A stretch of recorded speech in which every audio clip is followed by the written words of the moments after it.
Thanks for staying with us. In Brazil, Youth Council President says the state of crime in the city is worrisome. It's worrisome. There were 3 deaths. And the police, I know they do their job. I've seen on social media that they've been trying to do this, the intervention and trying to do community policing. They talk to Mr. Williams. He speaks on social media a lot, so I get up to date with a little bit of what they're doing other than what they say on news. And to me, they're doing quite a bit. But I always feel there's more that can be done. Sometimes even as the police, they can only react. I think with the interventions, maybe what the council can do is add a little bit of the youth side. Maybe there are things that we can do to talk to them, to talk to the youth, that is, see if there are any solutions coming from the way they think or the way things are operating, and give it to the police. Say, you know what, this is what we're thinking, this is what the council represents, the youth thought. Maybe we can sit at the table. Maybe we can get ideas flowing that weren't around before, and that's what we feel we can do. That's what we feel we should do.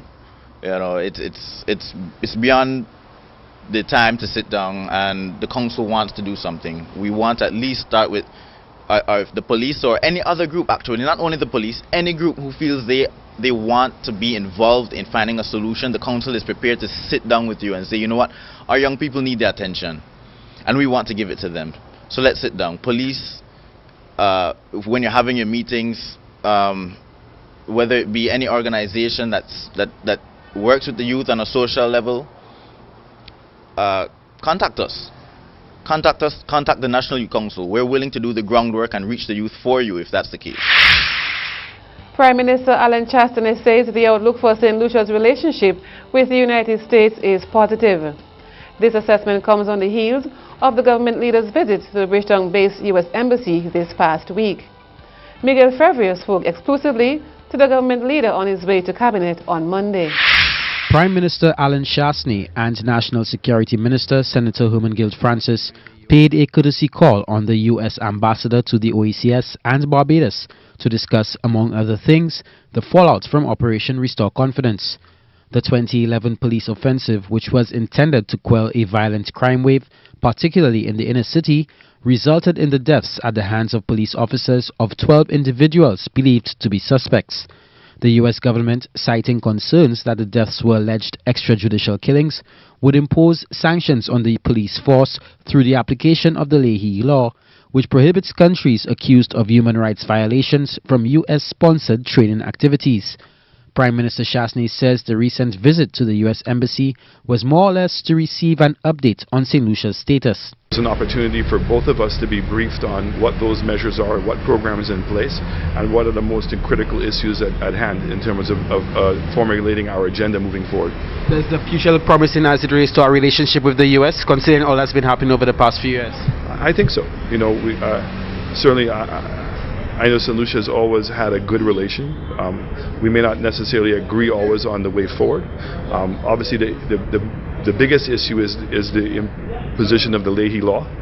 That is something that will be a priority of my government in terms of resolving.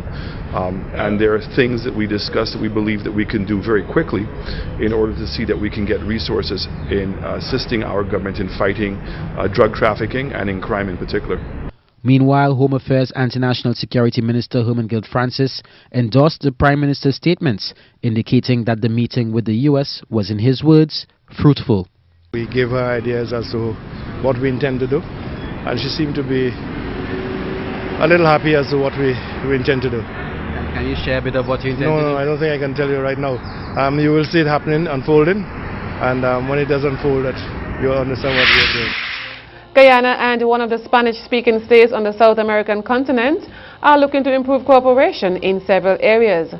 This will see Guyana benefit in a number of areas. More from Handel Duncan. Guyana and Argentina will continue to work toward deepening and strengthening continental cooperation. President Granger says he looks forward to the day when, through the initiative for the integration of the regional infrastructure of South America, travel between the capitals of Guyana and Argentina will be done through the ease of driving. These sentiments were expressed by the President when he delivered remarks at a reception at the Marriott Hotel hosted by the Embassy of Argentina to mark the 200th anniversary of the Declaration of Argentina's independence. Guyana and Argentina share common values such as mutual respect for each other's territorial integrity and sovereignty, mutual non-interference in each other's internal affairs, cooperation for mutual benefit, respect for treaties and international law, and the maintenance of international peace and security. President Granger told of how Guyana and Argentina are committed to working together to deal with criminal activities such as piracy, contraband smuggling, narcotics trafficking, and money laundering, crimes which affect our societies and economic viability negatively. The President added that the possibilities of increasing cooperation between the Argentine Republic and Guyana are encouraging. He added that the two countries share a commitment to green growth, noting too that Guyana has taken note of the steps that Argentina has already taken in improving the infrastructure of national parks and in the area of renewable energy.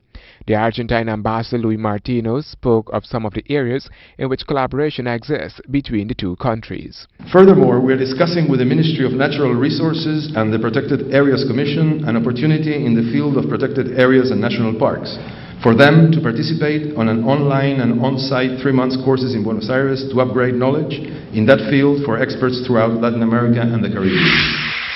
Colombia made the surprise move of opening its borders to Venezuelans for 12 hours on Sunday, allowing tens of thousands of people to buy food and medicine, which have been in short supply in the socialist nation.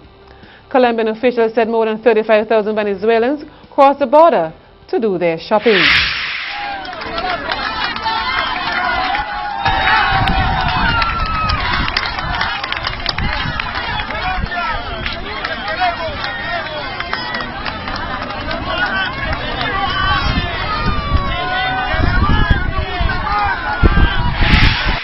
Coming up next, we take a look at the international news. Stay with us.